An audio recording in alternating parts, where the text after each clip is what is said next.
Amém, queridos irmãos, chegamos à segunda-feira, segunda semana. Essa segunda semana, o título geral é Deus enviou seu Filho para resgatar os que estavam sob a lei. O título da segunda-feira, a importância da justificação. E o versículo, Gálatas 3:29. E se sois de Cristo, também sois descendentes de Abraão e herdeiros segundo a promessa. Senhor Jesus, obrigado, Senhor, por mais um dia. E obrigado, pois em Ti somos herdeiros da promessa. Em Ti somos mais que vencedores. Temos crescido pela palavra que o Senhor tem falado. Temos cada vez mais nos tornado maduros. Queremos receber a herança, o mundo que há de vir. Por isso, Senhor, trabalha em nós. Transforma-nos através da Tua palavra, através do Teu Espírito, em pessoas que possam reinar contigo sobre as nações no reino milenar.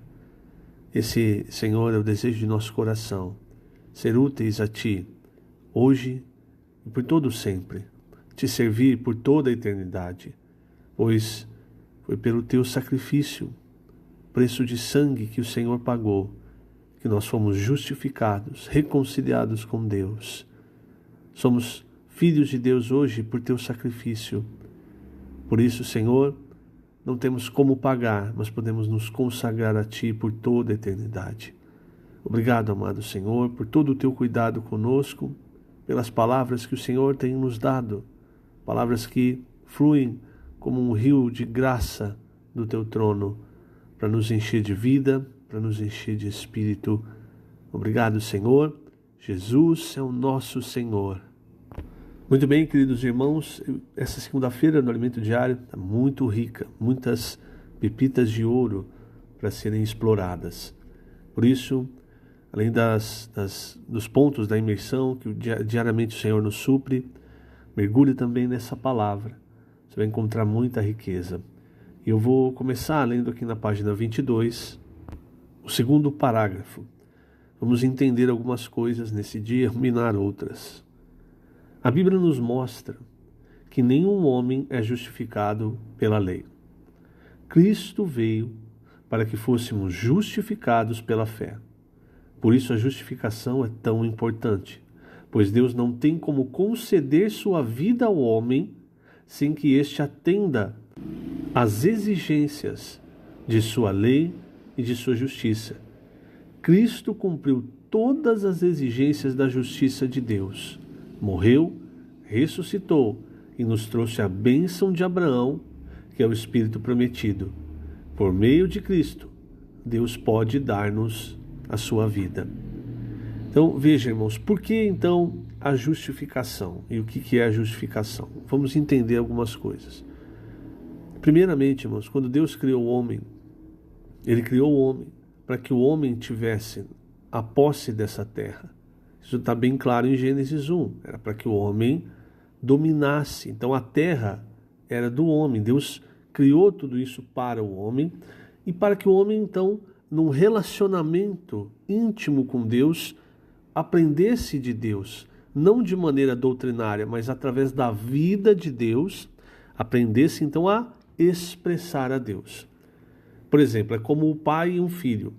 Se você notar o filho, se você conhece o pai, conhece o filho, você consegue ver no filho, né, uma criança, muitos trejeitos dos pais, maneira de falar, gestual, enfim. Por quê? Da onde veio isso? Isso vem através da convivência, não é só do DNA.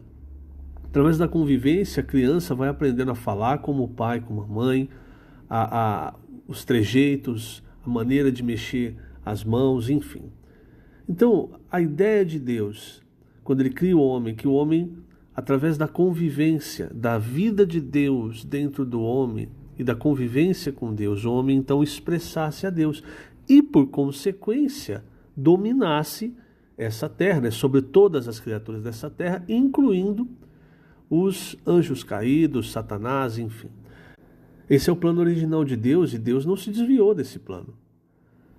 Satanás entrou em ação e Satanás, sabendo que o homem governaria sobre essa terra, não quis ficar atrás. Então ele engana Eva e Adão comem do fruto do conhecimento do bem e do mal, e aparentemente Satanás havia frustrado os planos de Deus, porque a partir daí o homem se torna pecador, e o pecado é contra a justiça e a natureza santa de Deus. A partir do momento que o homem se tornou pecador, o homem não poderia mais comer da árvore da vida e viver eternamente. O homem, ele se tornou um inimigo de Deus. Então era preciso do derramamento de sangue. Na verdade, uma vez que o homem peca, a sentença é a morte. Mas, para que o homem não morresse, foi então derramado o sangue de animais no lugar do sangue do homem.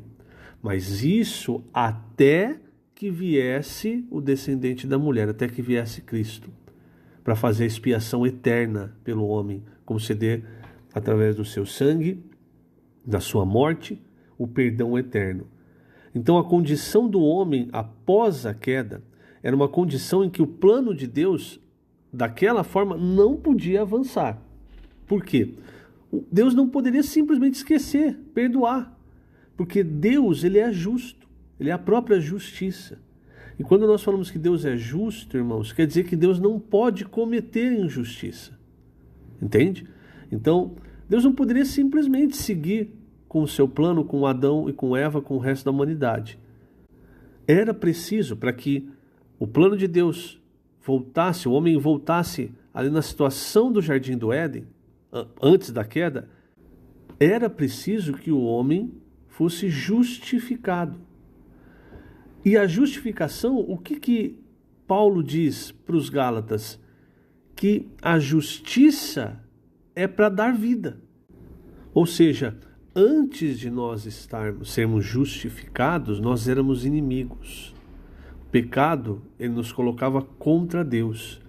Uma vez que Cristo se fez justiça por nós, então hoje nós não temos mais essa condição de inimigos. Então nós somos justificados em Cristo, por Cristo e em Cristo. A partir daí, então, Deus pode fazer aquilo que ele queria fazer lá no começo, que é que o homem domine e que o homem, através da sua vida, da vida de Deus, cresça e o expresse. E aí, através dessa expressão, então, há o domínio. Não é? O grande problema, irmãos, qual é? É que, por causa do tempo que nós vivemos na carne, nos aperfeiçoando, por mais que você fosse uma boa pessoa, você ainda era um pecador, nós somos, nós temos ainda pecado na nossa carne, cometemos pecados. Então, por causa de todo esse tempo, nós aprendemos a viver por nós mesmos, alheios a Deus, fora da vontade de Deus. Então, tudo quando a gente quer fazer as coisas boas, é pela nossa mão. Até quando a gente quer servir a Deus, a gente quer servir da nossa maneira. Então, quando nós recebemos Cristo, recebemos a salvação, o Espírito entrou em nós nascemos de novo, nascemos do Espírito. E nós somos como crianças. Quando João 1,12, ele fala, todo aquele que o recebeu foi feito filho de Deus, deu-lhes o poder de serem feitos filhos de Deus. Esse filho, a palavra, é teknon. É como se fosse uma criança de Deus. É como se fosse, nos foi dado o poder de sermos crianças de Deus. Então, essa palavra não indica um filho maduro, ela indica uma criança, um bebê. Então, a partir desse momento, nós precisamos agora crescer em vida, até nos tornarmos maduros. Aí vem o outro termo grego, que é huios, que é usado por Paulo em Romanos 8. Em Romanos 8, inclusive, ele usa esses dois termos.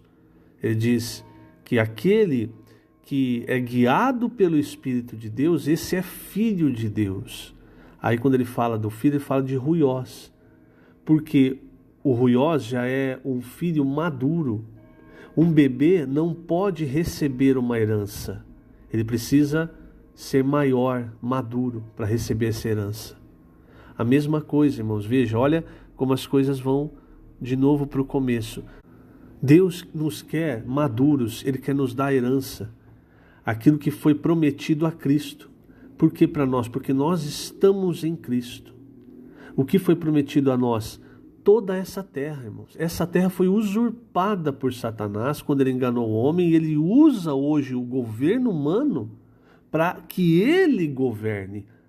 Mas a terra foi criada para o homem expressar o governo de Deus, para que o homem expresse o próprio Deus.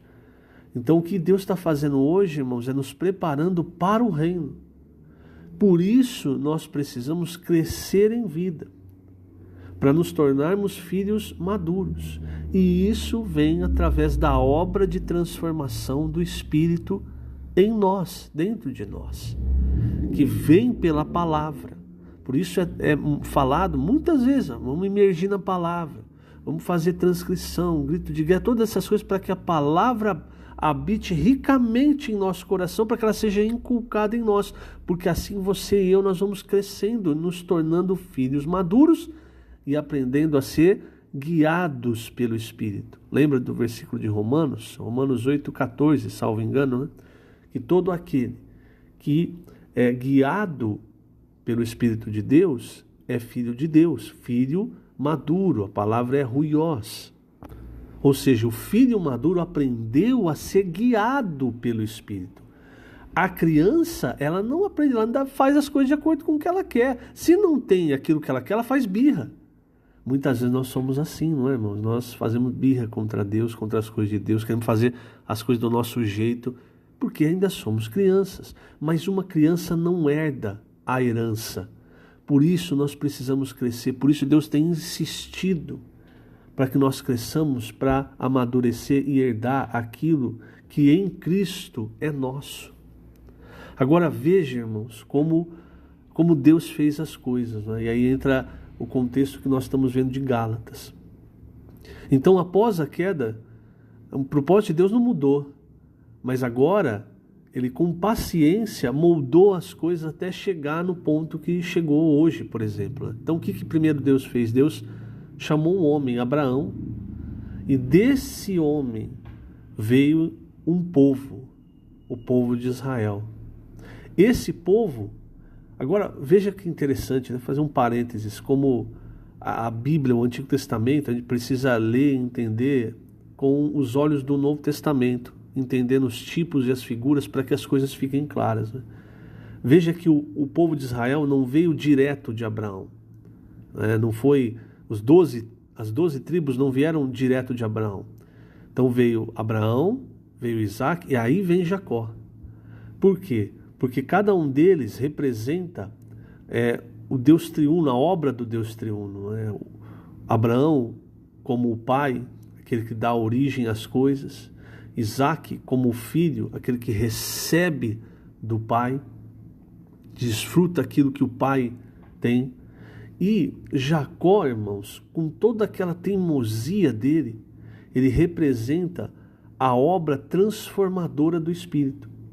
Então Jacó, de um suplantador, ele acaba sendo transformado pelo Espírito e se torna um príncipe de Deus, que é o significado do nome de Israel.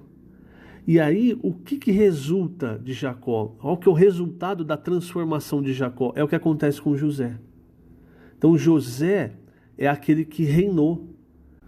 Ou seja, a obra transformadora do Espírito Santo está atuando em nós hoje para nos transformar de suplantadores, de pessoas difíceis, que sempre querem fazer as coisas para ter autonomia, para passar na frente, para que as coisas sejam feitas de acordo com o que a gente quer, para transformar-nos dessas pessoas em príncipes de Deus e em pessoas que vão herdar um reino.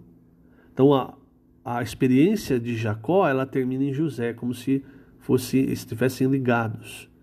E aí de Jacó então vem o povo de Israel, as 12 tribos e o povo. Então o que Deus fez quando libertou esse povo? Aquela nação ia ser uma nação santa. Então Deus deu a lei para o povo de Israel, para que, e aí Paulo em Gálatas, ele deixa isso muito claro, a lei servia como um aio, como um tutor, para conduzir aquele povo como se fosse um aprisco. Sabe o aprisco das ovelhas? O aprisco, ele protege as ovelhas dos perigos de fora e ele deixa as ovelhas ali, no lugar em que o pastor quer. Até que o pastor chega, abre o aprisco e conduz as ovelhas, com a responsabilidade de um pastor, aos pastos verdejantes, para que elas se alimentem, para que elas bebam. Então, enquanto as ovelhas não estavam sob a direção do pastor, elas estavam no aprisco. A lei é esse tutor, esse aio que guiou o povo de Israel e que deveria terminar em Cristo. Onde nós vemos isso? Nós vemos isso no final de Gálatas 3, no começo de Gálatas 4. No final de Gálatas 3, Paulo diz assim, veja só, eu vou ler a partir do versículo 23. Antes que viesse a fé, estávamos sob a tutela da lei e nela encerrados. O que é nela encerrado? É o aprisco, preso, entende? Então a lei não era o final. Para o povo de Israel, hoje, até hoje, o fim é obedecer à lei. Mas naquela época, até Cristo chegar, irmãos, é isso aqui, é uma tutela. Então é como se a criança precisasse, até chegar à maturidade, de um tutor, que Paulo vai falar no capítulo 4. Então, versículo 23, Gálatas 3. Antes que viesse a fé, ou seja, antes da dispensação da fé, da dispensação da graça, estávamos sob a tutela da lei e nela encerrados, para essa fé que de futuro haveria de revelar-se.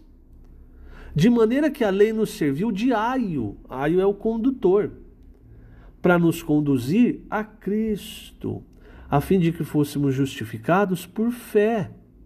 Então a lei não é o final.